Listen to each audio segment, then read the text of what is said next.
Berkatilah kepada setiap orang yang datang kepadamu dengan hati yang merindukan firman, yang bersiap berbakti, memuji, dan menerima berkat firman Tuhan. Pakailah hambamu yang hina ini berkata-kata melalui dia, supaya menjadi makanan rohani yang hidup, mengisi, membutuhkan, dan memelihara, membesarkan rohani kami masing-masing. Dengar doa kami melalui Roh-Mu yang kudus, bukalah hati kami. Dalam nama Yesus Kristus, penebus dan juru selamat kami yang hidup, kami sudah berdoa. Amin. Kita bicara tentang penghakim yang menerima penghakiman. Tuhan yang adil, diadili secara tidak adil. Yang mengadili Tuhan tidak berkelayakan, tapi Tuhan rela secara tidak layak, tetapi dihakimi oleh orang yang tidak layak menghakimi dia.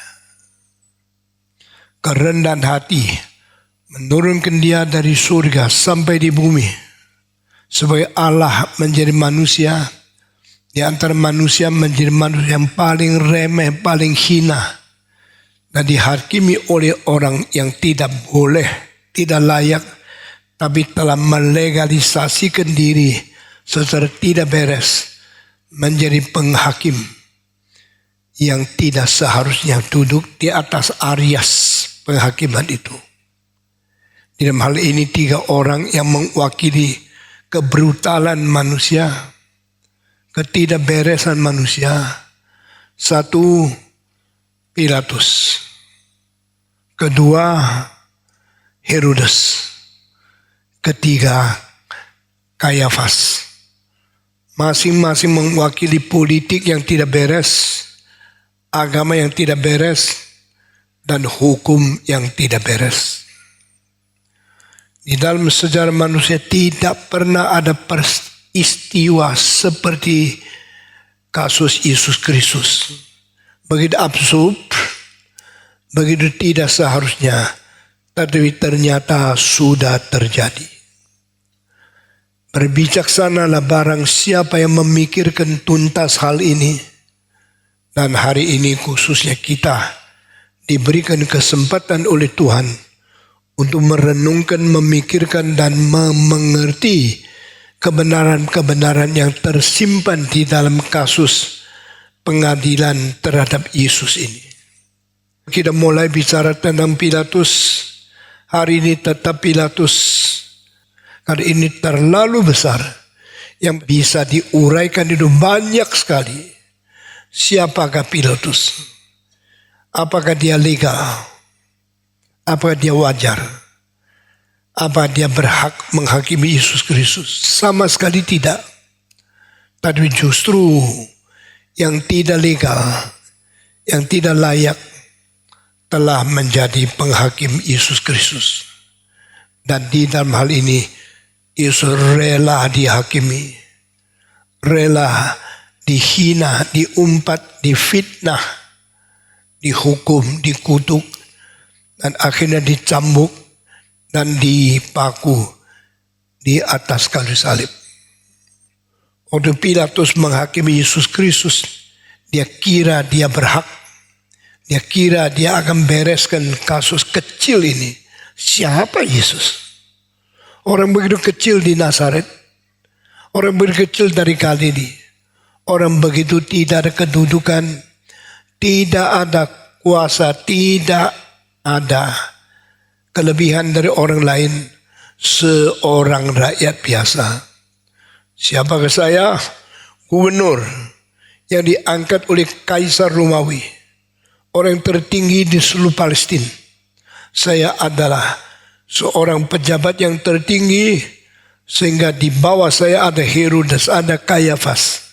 Di bawah saya ada orang-orang besar dari seluruh pemerintahan daripada Yahudi. untuk mewakili atasan, mewakili orang-orang yang paling berkuasa di dalam kerajaan Romawi, memerintah daerah ini. Semua takluk di bawah saya. Maka hari ini ada kasus kecil. Seorang nama Yesus dibawa kabar saya. Saya bereskan di dalam beberapa jam. Sesudah itu saya terus pulang ngasuh. Lalu saya mulai kerjakan pekerjaan sebagai gubernur. Saya banyak urusan. Terlalu capek, terlalu sibuk. Dia tidak tahu yang dihadapi kepada dia adalah seorang inkarnasi Tuhan Allah menjadi manusia. Yang dia harus lakukan adalah keadilan yang diberikan julukan sebagai raja, sebagai pemerintah, sebagai kerajaan yang terbesar di dalam dunia. Kerajaan Romawi. Saudara-saudara, hari itu seperti biasa. Pilatus pakai jubah sebagai gubernur, masuk ke dalam kantor, lalu panggil Yesus. Oke, sekarang saya menjalankan penghakiman kepada engkau. Siapakah engkau? Di antara kalimat-kalimat yang dimajukan kepada Yesus Kristus terdapat, kau melakukan apa? Kau berbicara apa? Yang kau perbuat salah apa saya mau tahu. Yang kau bicara salah apa saya mau tahu. Sebut. Yesus tidak menjawab. Waktu ditanya, apa yang kau lakukan? Tidak jawab. Waktu ditanya, apa yang kau bicara? Tidak jawab. Kenapa saya tanya engkau tidak jawab? Tahu tidak siapa saya? Tahu tidak saya berkuasa menentukan mati hidupmu? Pada waktu kalimat ini keluar dari mulut orang yang sombong, Tuhan Yesus jawab. Sudah perhatikan kapan Yesus mau jawab dan kapan Yesus tidak mau jawab. Karena di dalam ini mengandung bijaksana tertinggi dari Tuhan berbicara kepada manusia. When God keeps silent, you must be trembling. When God speak something, you must be carefully listening. Tuhan kalau diam, mari kita gentar. Tuhan kalau bicara, mari kita dengar. Karena Allah tidak sembarangan berhenti, diam. Dan Allah tidak sembarangan berbicara, bersuara. Kenapa engkau tidak jawab? Tahu tidak, saya Pilatus, gubernur Yudea, seorang dilantik oleh kaisar. Wah, kalimatnya sombong semua. Tahu tidak, saya berhak melepaskan engkau, juga berhak mematikan engkau. Karena kuasa penghakiman di dalam tangan saya. Saat ini Yesus jawab. Yesus yang tidak mau jawab satu kalimat pun, sekarang buka suara berkata, jikalau bukan Bapa-Ku di surga yang memberikan kuasa kepada engkau, engkau tidak berhak memperlakukan saya dengan cara apapun. Jawaban keras seperti ini patut tidak. Seorang dihakimi loh. Seorang rakyat jelata yang tidak berkuasa, tidak beruang, tidak mempunyai apapun di dalam hidupnya. Justru membicarakan, if that is not my Father in heaven, give you the power, you have no right to do anything in my life. Pilatus tidak bisa menjawab. Karena dia bingung apa betul kuasa saya daripada Allahmu di surga. Apa Allah itu ada? Apa Allah yang mengatur dunia? Apakah Allah yang memberikan kuasa kepada setiap jaksa, setiap hakim, sehingga mereka boleh melakukan segala sesuatu? Pilatus berhenti, putar dia pertanyaan. Sekarang jawab. Kau Raja Yahudi kah? Nah, ini kalimat paling serius, paling krusial, paling memancing, dan paling membuat jerat untuk mematikan Yesus. Jikalau Yesus menjawab, iya, aku Raja Yahudi, maka ini alasan terbesar kalau Pilatus boleh membunuh dia. Sebab you Raja Yahudi, di dalam kerajaan Romawi, semua kerajaan takluk kepada Roma. Semua bangsa takut kepada kaisar. Tak boleh ada pemberontakan. Kaisar tidak pernah melantik dan tidak pernah membiarkan ada orang Yahudi, apalagi seperti kamu yang namanya Yesus.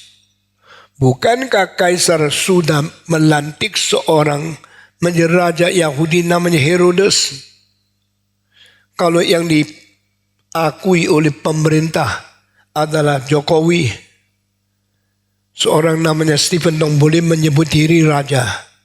Bukankah itu pemberontakan secara terbuka? Bukankah itu sesuatu perlawanan secara berani yang menyinggung perasaan dan akan mengakibatkan perpecahan negara? Are you the king of the Jews? Engkau raja Yahudi kah? Kalau Yesus bilang tidak, lepas dari bahaya, Yesus tidak usah dipaku. Tapi kalau Yesus bilang iya, saya raja Yahudi, ditanya kapan you dilantik?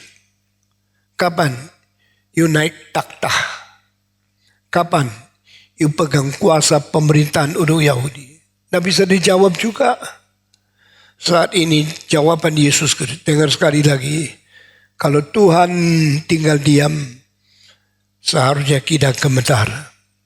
Kalau Tuhan bicara, seharusnya kita hati-hati mendengar. Yesus menjawab, benar katamu, aku Raja Yahudi. Tapi katamu loh, bukan aku loh. Kamu yang katakan, sekarang tanggung jawab yang kau kata aku. Kau bicara benar. Yesus tidak merancang, Yesus tidak sendiri aku Raja Yahudi untuk sombong. Yesus tunggu sampai musuhnya mengaku dia raja. Lalu mengatakan, yes, you are right. Wah, ini semua dalamnya luar biasa. Seperti kata Tuhan, aku orang Raja Yahudi, tetapi aku dilahirkan sebagai raja. Nah, ini pertama kali di dalam seluruh kitab suci dari mulut Yesus mengatakan, I was born to be king. Dulunya tidak pernah ngomong. Selama pengajaran 3,5 tahun di dalam hidup Yesus tidak pernah muncul sekali kalimat, do you know I was born to be king? I was there. I came to this world. I was God, incarnated to be man. I was sent by God to be your savior, to be mediator. Saya adalah Tuhan. Sekarang jelma menjadi manusia. Dia adalah Allah yang masuk ke dalam dunia. Saya adalah yang maha kuasa. Sekarang menjadi manusia yang lemah. Yesus dulu tidak mengatakan kalimat ini. Tapi ini pertama kali. Dan ini terakhir kali. Ini pertama kali. Dan ini betul. Sebelum divonis masuk ke dalam kematian. Sebelum diserahkan. Untuk dipecut. Diberikan. Bilur-bilur. Dan paku di atas salib. I was born to be king. And especially come to this world. To bear the witness for the truth. Waduh, saya gemetar mendengar dua kalimat ini. Aku adalah yang dilahirkan sebagai raja. Dan khusus datang ke dalam dunia ini untuk menyaksikan kebenaran. Pada waktu Yesus menyatakan dua kalimat ini, Saya dilahirkan sebagai raja. Siapa yang tahu? Siapa yang pernah melihat kebenaran ini? Siapa yang pernah mengakui Yesus itu raja? Orang yang jalan-jalan di Galilea. Orang yang bekerja sebagai tukang kayu di rumah papanya. Orang yang mengajar Kapernaum. Orang yang melakukan mujizat di Judea, Yerusalem, dan kota-kota lain seperti Yeriko. Yesus yang orang Nazaret. Yesus yang papa mamanya dikenal oleh orang lain yang berada di Galilea. Diakah? Benarkah dia raja yang memberitakan kebenaran, bersaksi untuk kebenaran? I was born to be king and especially come to bear the witness for the truth. Pilatus bingung. Ini orang sudah mau mati masih sombong kayak gini. Ini orang begitu sederhana, di bawah tangan saya akan saya hakimi, saya hukum sampai mati di atas salib. Masih berani ngomong kalimat sombong ini? Were you born to be king? Are you come to bear the witness for the truth? Setelah dia mengatakan dua kalimat yang penting itu, Pilatus menjawab, "What is truth?" Apa itu kebenaran? Waduh, saya kalau bicara tentang Kristus dan dia dihakimi, seluruh bulu saya berdiri. Karena ini peristiwa yang terlalu besar. Peristiwa yang sangat menakutkan. Dan mari kita merenungkan dengan sedalam-dalamnya. Engkau orang ini yang lahir di Bethlehem, yang katanya tidak ada persetubuhan antara papamu sama mamamu. Engkau bisa lahir. Ini lelucon terbesar. Ini penipuan yang paling menakutkan. Ini hal yang belum pernah terjadi dalam seluruh sejarah. Tidak ada perempuan tanpa disentuh laki-laki hamil. Itu omong kosong. Itu tidak pernah ada orang mau percaya. Sekarang engkau yang dilahir oleh Maria. Engkau yang tidak ada ayah yang setubuh sama ibu. Engkau anak haram. Mungkin mamamu diperkosa. Mamamu mungkin dipermainkan laki-laki. Lalu tidak mau ngaku. Menganggap diri bersih. Lalu rahimnya kena Roh Kudus. Lalu melahirkan. Engkau orang seperti ini masih berani bantah saya. Dan engkau berkata, engkau datang menjadi saksi kebenaran. Apa itu kebenaran? Dia menanya, ada dia sedang proklamasi. Pertama, Pilatus bukan orang Yahudi. Pilatus orang Romawi. Dan Romawi mewarisi kebudayaan Greka. Dan percaya manusia yang betul-betul gentleman harus mempunyai 4 pilar daripada bijaksana dan daripada moral etika manusia.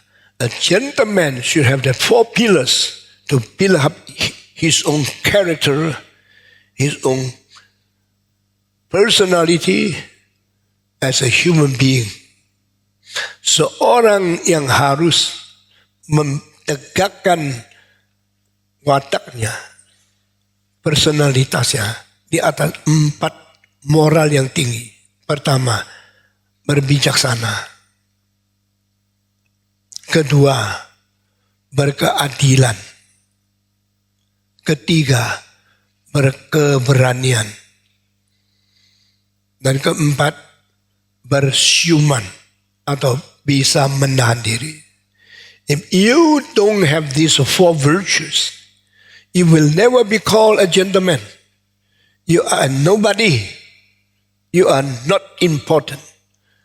Not significant at all. Jikalau engkau adalah seorang gentleman, nyatakan 4 ini. Pertama, engkau mempunyai bijaksana, berbudi pikiran, melebihi semua orang lain. Kedua, engkau mempunyai keadilan. Lakukan apa saja berdasarkan prinsip keadilan. Tidak membeda bangsa, suku, Yahudi, Yunani, Tionghoa, Batak, Jawa, atau Madura. Karena engkau adil. Adakah engkau? Engkau berbijaksana? Engkau berkeadilan?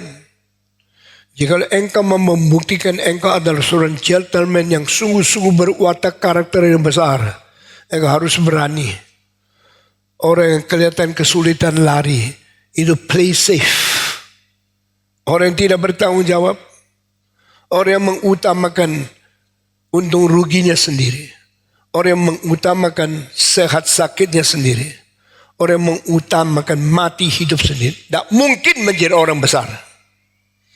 Banyak pendeta kelihatan kesulitan langsung menyusut. Kalau tidak ada kesulitan langsung berani. Itu orang yang tidak berharga. Itu orang yang tidak bermutu, tidak bertanggung jawab, dan tidak keberanian untuk menjadi pemimpin. Saya sangat kagum 4 hal ini. Bijaksana, keadilan, keberanian, dan pengkontrolan diri. Ikut saya. 1, 2, 3.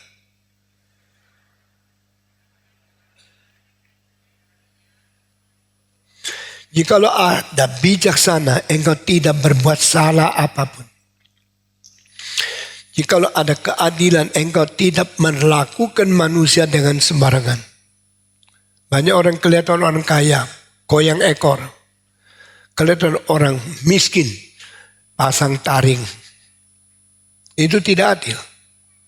Kelihatan orang yang mempunyai kekayaan, mereka tunduk, taat, dan patuh semua kalimatnya. Melihat orang miskin menjadi galak, sombong, menganiaya, dan brutal. Itu orang tidak ada nilainya. Pertama bijaksana, kedua keadilan, ketiga ada kesulitan berani tanggung. Ada bahaya berani maju. Ada musuh berani perang. Ini orang hebat. Orang yang tidak ada kesulitan maju ke depan. Ada kesulitan lari ke belakang. Ada keuntungan rebut lebih dahului orang lain. Kerugian langsung kabur. Itu orang kerdil. Bijaksana. Keadilan. Keberanian. Kalau sudah 3 ini cukup? Tidak. Kalau sudah ada 3 ini, masih kurang 1, engkau tetap bahaya. Karena dengan keberanian engkau maju, engkau bertarung, engkau berkelahi sama orang lain. Tapi tanpa ada pengkontrolan diri, mungkin engkau membunuh orang. Engkau brutal, merugikan, merusakkan, menghancurkan orang lain tanpa sadar. Engkau menjadi diktator. Engkau menjadi penjajah. Engkau menjadi orang yang tidak bertanggung jawab. 4 hal kalau sudah kompak jadi satu. Bikin you seorang agung, seorang bertanggung jawab, seorang yang bermoral tinggi, dan seorang yang menjadi teladan manusia. Inilah warisan kebudayaan Gerika yang diadop oleh orang Romawi. Pada waktu Romawi menghancurkan Gerika dengan menjajah semua tanahnya karena militer kuat. Hari itu juga orang Gerika yang sudah kalah mentaklukkan otak dari orang Romawi karena kebudayaan mereka lebih tinggi. Jangan kira yang gagah, yang bersenjata menang. Saudara-saudara sekalian, kita melihat saat Pilatus menghakimi Yesus Kristus. Kalimat yang keluar itu mewakili kesulitan kebudayaan yang harus bertanggung jawab, tapi entah bagaimana bisa bertanggung jawab. The day when Pilate is condemning or judging Christ, that is a controversial of the human civilization. Do not know how can they hold on the civilization. Setelah menghakimi Yesus Kristus, Pilatus 3 kali mengatakan dia tidak berdosa. Berarti terpaksa membicarakan kebenaran kan? Ya, Pilatus harus bicara kebenaran. Pilatus harus mengaku Yesus tidak berdosa. Sudah ngaku? Mau tanggung jawab enggak? Yesus tidak berdosa. Saya tidak menemukan dia ada dosa apa.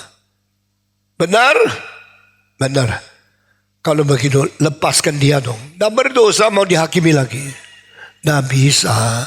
Saya tidak bisa melepaskan Yesus. Karena yang bawa dia ke sini itu ribuan orang. Mereka suruh saya salibkan dia. Bolehkah saya melepaskan Yesus? Tidak. Apa yang harus saya lakukan kepada orang Yahudi ini? Salibkan dia. Salibkan dia. Pilatus baru melihat, baru sadar dia tidak mampu menyelesaikan persoalan dia sendiri. Apalagi mau menyelesaikan penghakiman kepada Kristus. It is impossible. Manusia sadar diri terbatas di dalam kesulitan yang engkau tidak bisa lepas. Di situ engkau baru tahu engkau hanya manusia. Semua jenderal, raja, penghakim, dan semua orang paling kaya hanya manusia. Saat keterbatasan mereka mengikat mereka, baru mereka sadar mereka tidak berdaya melepaskan diri daripada kesulitan. Inilah yang sedang dialami oleh Pilatus. Pilatus berubah pertanyaan-pertanyaan, berubah cara penghakiman. Engkaukah orang raja Yahudi? Seperti kata Tuhan. Setiap kalimat jawab salah. Pilatus baru tahu dia tidak berdaya apa-apa menghadapi orang yang remeh ini, yang namanya Yesus. Gampang, salibkan dia, saya cuci tangan selesai. Dia baru tahu tidak mungkin. Waktu dia menemukan Yesus tidak berdosa, sekarang dia mesti melakukan keadilan karena dia orang penting dari kerajaan Romawi. Romawi mewarisi kebudayaan Greka. Harus menjadi orang berbijak. Harus menjadi orang yang adil. Harus menjadi orang yang berani.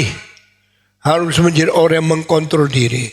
Sekarang Pilatus, engkau berbijak, engkau adil, engkau berani, engkau kontrol diri. Hadapi Yesus. Engkau berani menghukumi dia. Engkau berani menyerahkan dia untuk disalibkan. Bukankah engkau sudah menghakimi, sudah membuktikan tidak berdosa, sudah membuktikan Yesus tidak berdosa, tapi tidak berani melepas Yesus. Karena apa? Bahwa ada ribuan orang menunggu dia menyalib Yesus Kristus. Jadi manusia tidak gampang ya. Saat engkau terkepung di dalam kesulitan yang engkau tidak bisa melepas, engkau baru tahu uangmu tidak berguna, kuasamu tidak membantu, semua kepintaranmu tidak bisa menolong. Engkau menjadi pasif, dipermainkan oleh nasib. Saudara-saudara, inilah kasusnya waktu Yesus dihakimi oleh manusia. Sekarang saya mau bicara tentang 4 hal ini dari mana? 4 hal ini dari Greka. Greka kan sudah binasa, sudah ditumpaskan, sudah dihancurkan oleh Romawi. Tapi saya berkata, saya ulangi sekali lagi. Tadi engkau sudah dengar, waktu kerajaan Romawi menghancurkan Greka, mentaklukkan satu kerajaan yang penuh bijaksana ini. Saat itu Greka mati, Greka dijajah, Gerita roboh regim politiknya. Tapi saat yang sama otak orang, semua orang Romawi dijajah oleh Gerika yang kelihatan kalah tapi menang. Di dunia ini jangan bicara menang kalah. Banyak waktu yang menang itu kalah, yang kalah itu menang. Banyak hal di dalam dunia yang dimatikan itu bangkit kembali. Yang mematikan akhirnya mati konyol. Ini hal fakta sejarah yang penuh dengan paradoks, penuh dengan kontradiksi, penuh dengan hal-hal yang melampaui marifat, akal budi, inteligensia, melampaui kemampuan manusia memikir secara logika. Saudara-saudara, apakah keempat hal begitu agung sudah cukup? Kalau dilihat dari dunia, tidak ada kebudayaan lebih hebat dalam mempunyai bijaksana, keadilan, keberanian, dan pengontrolan diri. Tidak ada. Ini dunia tadi. Ribuan tahun lalu kerajaan main-main, kurang bijaksana, kurang adil, kurang berani. Semua hancur. Sudah ribuan tahun. Regim demi regim. Dinasti ganti dinasti. Kerajaan lewat digilir kerajaan yang lain. Semua gagal. Gerika itu hebat. Tapi secara Romawi mentaklukkan Gerika. Mengambil alih semua yang diadopsi daripada Gerika. Mempunyai kebijakan, keadilan, mempunyai keberanian, dan mempunyai keadaan kontrol diri. Masih kurang dua hal yang besar. Di dalam kebudayaan Gerika yang begitu agung, saya mau tanya, di mana cinta kasih? Tidak ada. Ada bijaksana, ada keadilan, ada berani. Tidak ada cinta kasih. Di mana kebajikan? Tidak ada. Maka when you are so great, so powerful, and so dominant, engkau lihat, yang di kitab suci engkau tidak ada, engkau tetap lemah. Sampai kapan? Sampai Yesus datang. Setelah Yesus datang, dia bukan secara paling bijak, bukan secara paling adil, paling berani, paling mengontrol diri. Yesus penuh cinta kasih. Yang di dalam kebudayaan Gerika tidak ada. Yang di dalam kebudayaan Romawi tidak ada. Jesus showed the love of God, loving kindness to man, and He's so kind, full of mercy, full of love to human being. Ini yang tidak ada. Di Gerika tidak ada. Meskipun Gerika menimbulkan seorang namanya Plato. Dan di dalam Plato mempelajari setiap macam cinta kasih. Tapi akhirnya tidak nonjol. Gerika begitu bijaksana. Tapi akhirnya tetap bodoh. Yang betul-betul sempurna adalah kitab suci. Melalui Kristus yang mewakili kelimpahan, kekayaan, kesempurnaan dari Tuhan Allah.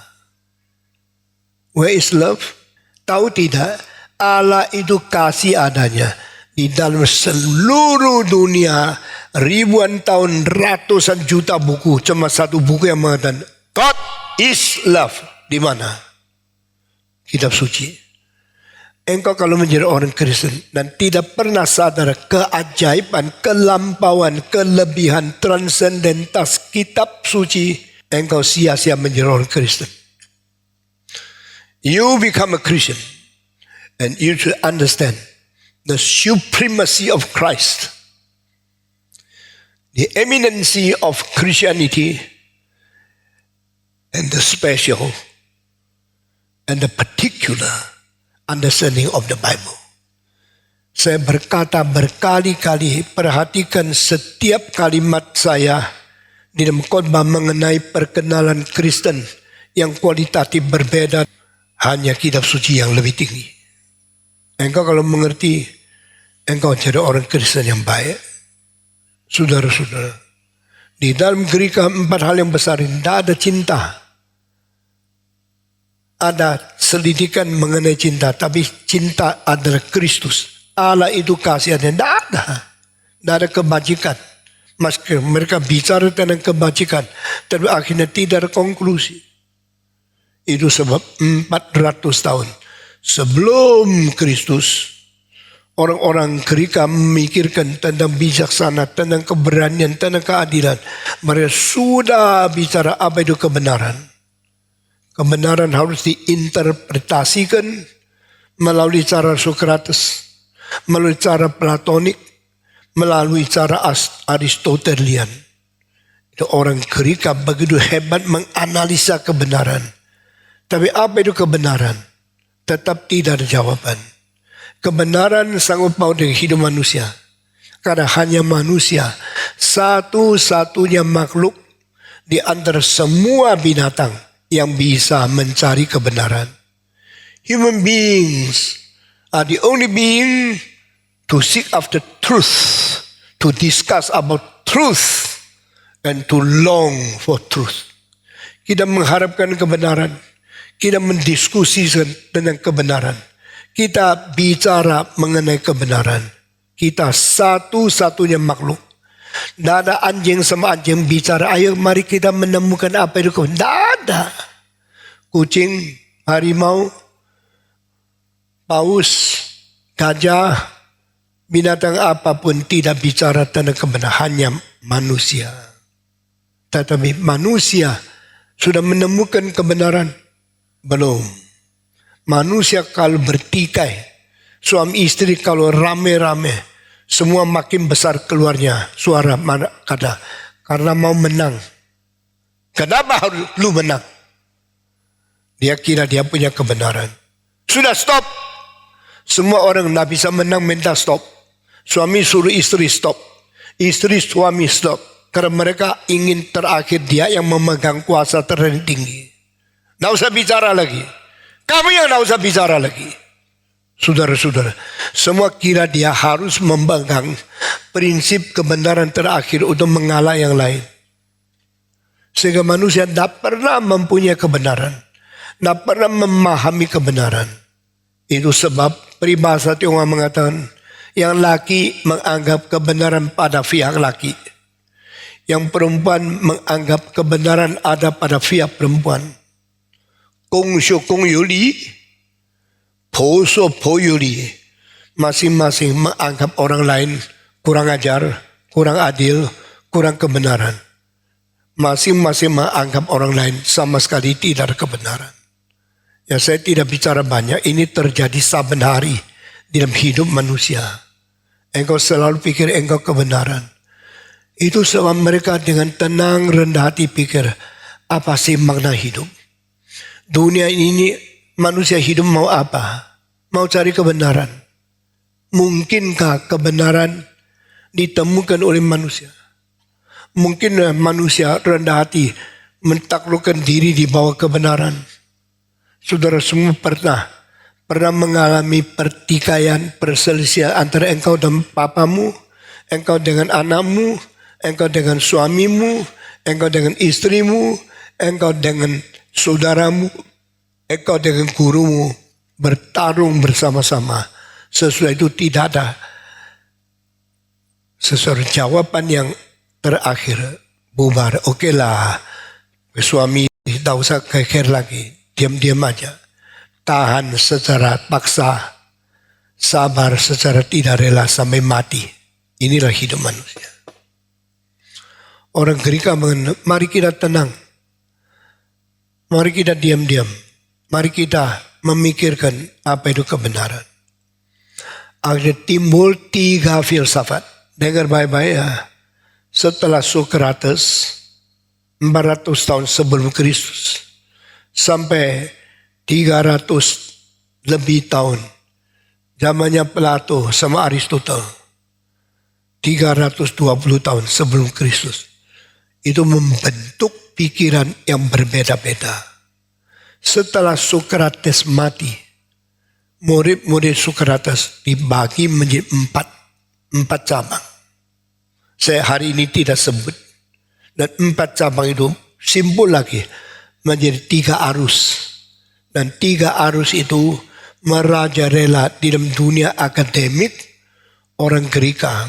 Pertama, menganggap manusia harus cari kebajikan. Goodness is the final goal of human pursuit. Manusia harus mencari kebajikan. Jadi orang baik, jangan cerewet, jangan ribut, carilah kebajikan. Jadilah orang baik. Ini semua setuju. Kita baik, kita harus baik, kita menuntut baik, kita semua orang jadi orang baik. Tapi satu hal yang belum jawab, apa itu baik? Loh, baik yaitu baik, yaitu apa? Apa itu baik? Ada orang bilang, tak usah nikah lebih baik, karena seks itu kotor. Manusia jatuh di dalam nafsu, suka bersetubuh, hanya melampiaskan, memuaskan seks nafsu. Baik kalau tidak nikah. Ada orang bilang, enggak, kalau tidak nikah tidak ada keturunan. Ada nikah baik, ada nyonya baik, ada seks itu juga baik. Jadi sama-sama cari baik, tapi semua beda definisinya. Agama pun tidak memberikan jawaban apa itu baik. Agama pun mempunyai simpang siur pendapat mengenai apa itu baik. Jadi ada agama yang tidak izinkan orang nikah, menganggap itu lebih suci, lebih baik. Ada agama yang mengadakan, memperbolehkan pemuda-pemudi nikah, bahkan memberikan pranikah counseling. Jadi aluran pertama menyelidiki, menuntut kebaikan. Nah, ini namanya stoicisme. 400 tahun sebelum Yesus Kristus lahir, sudah ada Zeno of Edia, Zeno of Stoa yang menyelidikkan apa itu adalah baiknya. Aliran kedua mengatakan, tidak, kita hidup bukan untuk cari baik, susah. Mau jadi orang baik, rugi. Kalau semua baik, moral baik, mulut baik, engkau tidak bisa cari duit. Maka hidup arti utama di dalam dunia cari bahagia, cari baik, akhirnya rugi, miskin. Akhirnya engkau tidak ada uang beli baju, tidak ada uang beli makanan, tidak ada uang beli rumah. Hanya karena baik, lalu kedinginan mati, kelaparan mati. Tidak baik. Baik itu adalah bahagia. Nah, kalau engkau hidupnya bahagia, nah itu tujuan telah tercapai, hidup sudah bermakna. Lalu tanya, apa itu bahagia? Simpang siur lagi. Bahagia yaitu bisa gemuk, bisa sehat, bisa senyum, bisa kaya. Ada yang bilang, bahagia itu adalah bisa tenang hati, bisa sukacita di dalam, bukan di luar. Simpang siur lagi. Saudara-saudara, seorang bernama Epikurus, memang dia kurus ya. Epikurus ini makannya cuma roti sama air. Dia mengatakan kalau makan terlalu banyak, memelihara nafsu daging, merajalela menekan jiwa sehingga tidak ada bahagia. If you can control yourself with very simple need, simple supply, simple food, simple clothes, and you get your harmony in your heart, that is blessing. That is lucky. That is happiness. Dan Epikurus membawa manusia menuju keberharmonisan di dalam. Kalau manusia mau bahagia, harmoni dengan surga, harmoni dengan dunia, menyenangkan Tuhan, menyenangkan manusia, itu harmonization. Keharmonisan itu bikin you bahagia. Kalau you mencapai bahagia, engkau hidup berarti sekali, bermakna tertinggi. Ini tujuan kedua. Dan orang yang nama Epikurus ini seumur hidup makan roti, minum air seperti Daniel di Babylon dia. Dia mencari bahagia. Tidak ada nafsu, tidak ada harta, tidak ada simpanan, tidak ada uang banyak karena dia maunya jiwanya damai. Damai meliputi 3. Damai dengan surga, damai dengan bumi, damai dengan manusia. Kalau orang bisa mencapai 3 perdamaian itu, hidupnya sudah mencapai bahagia. Dan maknanya hidup sudah sangat memberi arti yang sesungguhnya. Dengan demikian, cara kedua mencapai hidup sudah ditegakkan oleh arus Epikurian. Dan yang ketiga, suruh saya cari kebajikan. Alangkah susahnya. Karena saya setiap kali mau baik, tubuh ini mau jahat. Saya ingin jujur, mulut selalu bohong. Saya ingin tahan nafsu. Alat kelamin saya suka nikmat. Akhirnya saya tidak bisa baik. Sudahlah, jangan banyak bicara tentang baik. Saya tidak mungkin melakukan itu. Tapi cari bahagia. Nah, ini yang lebih praktis. Kalau saya bisa menikmati, saya main pelacur, saya pakai uang beli sukacita, saya minum anggur, saya berzina, berjudi, main-main perempuan, itu lebih bahagia. Saya setuju. Tapi bahagia dia, interpretasinya lain sama bahagia asli dari Epikurus. Epikurus ada seorang yang sangat mendikte, sangat melimit kelakuan dia menjadi orang yang baik, yang tidak berbuat dosa dan melampiaskan nafsu. Selain itu dia melihat banyak orang tidak damai karena apa? Karena melawan surga. Apa itu melawan? Dalil-dalil yang tertinggi. Engkau petani, musimnya bulan 3 tanam, bulan 9 panen. Engkau sengaja bulan 12 tanam, lalu bibitnya mati semua karena kedinginan. Engkau melawan surga, pasti hancur. Melawan hukum alam, pasti engkau rugi. Kedua, berdamai dengan bumi. Kalau di dalam masa bukan tuai, jangan tuai. Masa bukan tanam, jangan tanam. Terhadap bumi pun engkau mengikuti dalil daripada bumi, alam, matahari, dan solar system. Semua damai. Ketiga, damai sama manusia. Seorang yang suka keker. Sebelah kanan suka berkelahi, sebelah kiri, sebelah depan, belakang. Selalu engkau bertengkar dengan orang. Mana engkau ada damai? Maka Epikurus minta tetangganya semua ada kesulitan bicara sama dia. Ada pertengkaran, konsultasi sama dia. Dan dia mulai menyelamatkan orang. Engkau gelisah, engkau tidak pernah damai, saya tenangkan hatimu. Saya memberi obat dari jiwa psikologi. Dan ini orang pertama di dalam sejarah manusia sejak 2400 tahun yang lalu. Mengobati manusia yang selalu bertengkar, selalu tidak damai. Dan dia akhirnya disebut sutir. Istilah sutir dalam bahasa Greka berarti juru selamat. Karena dia menyelamatkan keluarga, menyelamatkan masyarakat, menyelamatkan manusia yang tidak punya tenang hatinya, ditenangkan.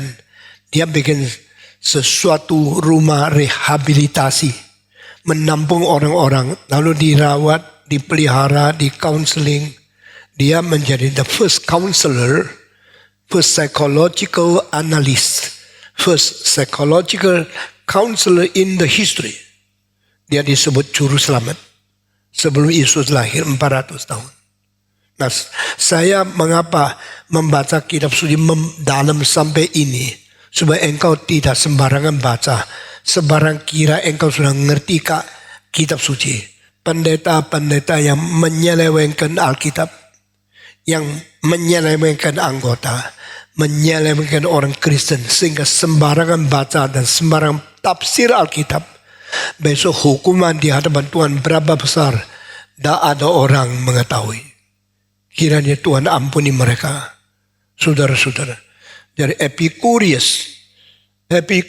school, Epikurus sendiri orang beres, cara yang beres, mengerti bijaksana, kebajikan yang beres. Tetapi akhirnya belum memenangkan orang lain, dia sudah mati. Stoicisme, Zeno of Stoa, mengerti apa itu namanya baik, kebajikan. Dia sangat beres. Tapi dia mendidik orang, banyak orang salah ngerti. Sebelum mengerti, banyak masyarakat diperbaiki, dia mati. Ketiga aliran, dia bilang simpang siur. Ada yang cari kebajikan, tapi saya ikut belajar itu, susahnya. Ada orang yang mencari bahagia, saya ikut pengajarannya, susahnya. Dua-dua susah bagaimana? Aliran ketiga keluar. Entah yang ini atau yang itu saya tidak bisa ikuti. Dan saya meragukan apakah mereka benar. Nah ini aliran tiga. Bukan mencari kebajikan. Juga bukan mencari bahagia. Mencari apa? Mencari sesuatu praktisme yang sesuai dengan kehendak dia. Dan dia dua-dua tidak percaya. Dia meragukan Stoik. Dia meragukan Epicurean. Dia meragukan Stoa, Zeno. Dia meragukan akan orang yang namanya adalah Epicurus. Akhirnya dia ini tidak percaya, itu susah lah. Terlalu susah mengikut ini tuh, ya sudah pakai sendiri aja. Saya siapa? Saya tukang curiga. Tidak percaya, itu namanya curigaisme. Namanya skeptisisme.